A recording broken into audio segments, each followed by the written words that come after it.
You mentioned China.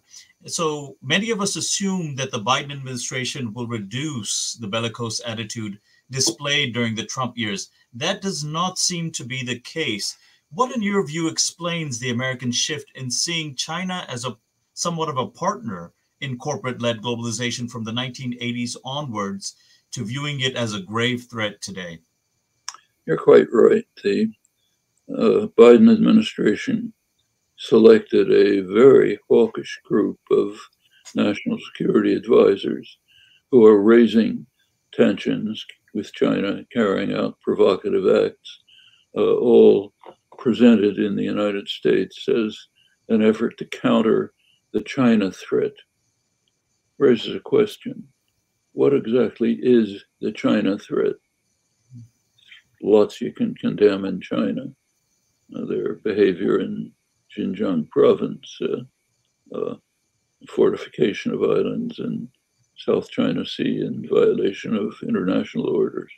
Lots you can condemn. Is it a threat to the United States? The so-called threats are all either in China or on the borders of China. Actually, this question is raised, not in the United States much, but in Australia, right in the claws of the dragon. The distinguished statesman, former Prime Minister Paul Keating, recently wrote in the Australian press about what is the China threat. He went through the various arguments, showed quite easily that they are built on sand, and he concluded that the China threat is that China exists. I think that's correct. China exists. It is not subordinate to the United States. It cannot be intimidated by the United States. It's not like Europe. And that's unacceptable. If you're the global dominant hegemon, the mafia don, basically, you can't accept successful defiance. And we have many examples of that. So take the most obvious and dramatic of them. For 60 years, the United States has been torturing Cuba. Major terrorist wars sponsored by the Kennedy administration. One of the things that led to the missile crisis.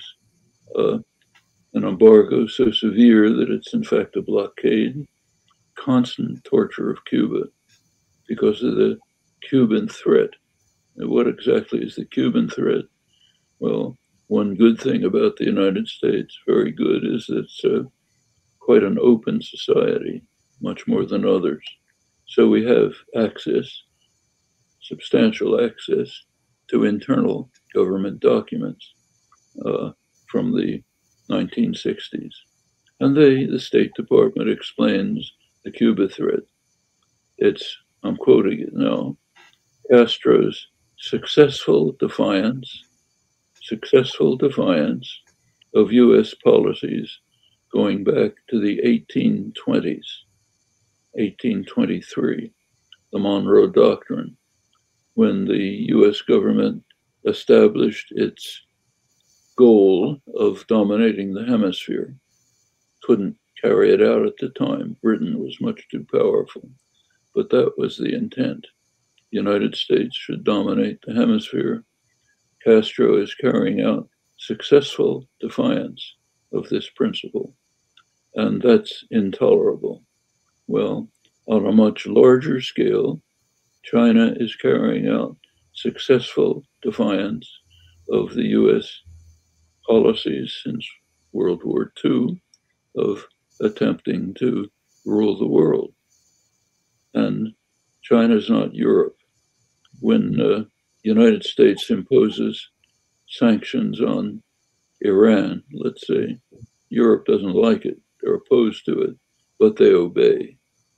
When the US imposes a blockade of Cuba, Europe's opposed, votes against the United Nations, but it obeys. They live in fear of the Godfather. They don't step on his toes. When the United States gives orders, Europe obeys. Most of the rest of the world does too. China doesn't. Not only that, but it can't be intimidated. Well, as Paul Keating said, that's unacceptable. That's the China threat. It's not, again, there's plenty to condemn in China's behavior, but to try to find the threat, I think Paul Keating is correct.